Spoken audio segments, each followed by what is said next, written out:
আজকে আমি আপনাদের সাথে শেয়ার করব একবার কোনো ঝামেলা ছাড়া পারফেক্টভাবে কিভাবে আমসত্ত্ব বানাবেন আর সবাইকে চমকে দিবেন।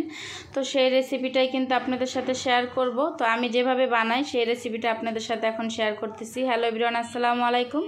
আশা করি কাছে এবং দূরে সবাই ভালো আছেন, আমিও ভালো আছি।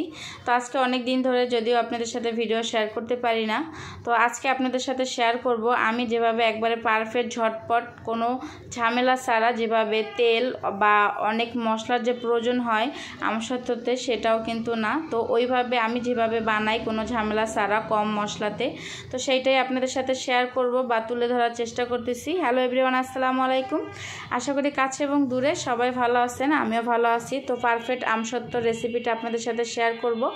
তো এখানে অনেকগুলো আম আমি কেটে নিছি, আমার পছন্দ অনুযায়ী কিন্তু কেটে নিছি, আপনাদের পছন্দ অনুযায়ী আপনারা কেটে নেবেন।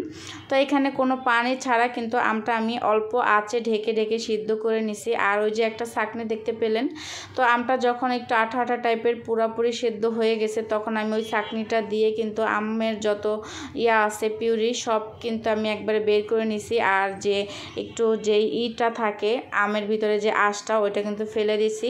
তো এখন আমি বড় একটা হাঁড়িতে কিন্তু দিয়ে দিছি আমার লাড়ার সুবিধার্থে, আর বড় হাঁড়িতে দিলে একটু লাড়তে সুবিধা হবে। তো এখানে আমি যেহেতু টক মিষ্টি বানাবো আমি আমসত্ত্বটা, আর টক মিষ্টি আমসত্ত্বটাই কিন্তু খেতে বেশি ভালো লাগে।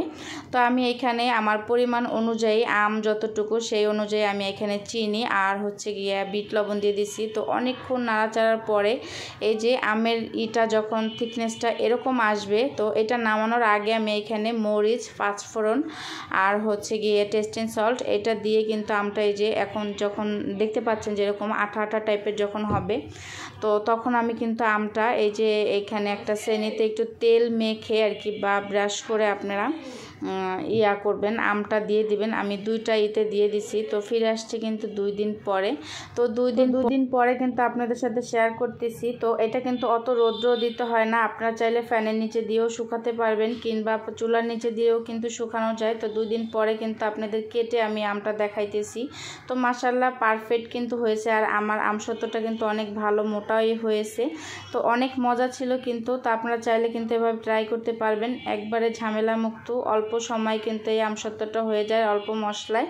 একবার হলো বাসায় ট্রাই করবেন। আর এই আমসত্ত্বটা ছোট থেকে বড় সবাই কিন্তু খুবই পছন্দ করছে আমার বাসার, আর আমি মনে করি আমসত্ত্ব খেতে সবাই কিন্তু পছন্দ করে। তো সারা বছর কিন্তু এটা রেখে খাওয়া যাবে এরকম একটা আমসত্ত্ব কিন্তু আপনাদের সাথে শেয়ার করলাম রেসিপি।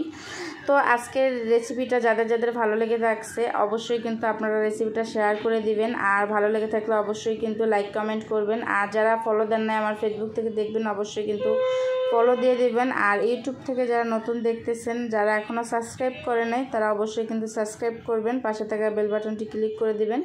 তো ভালো থাকবেন সবাই, আসসালামু আলাইকুম।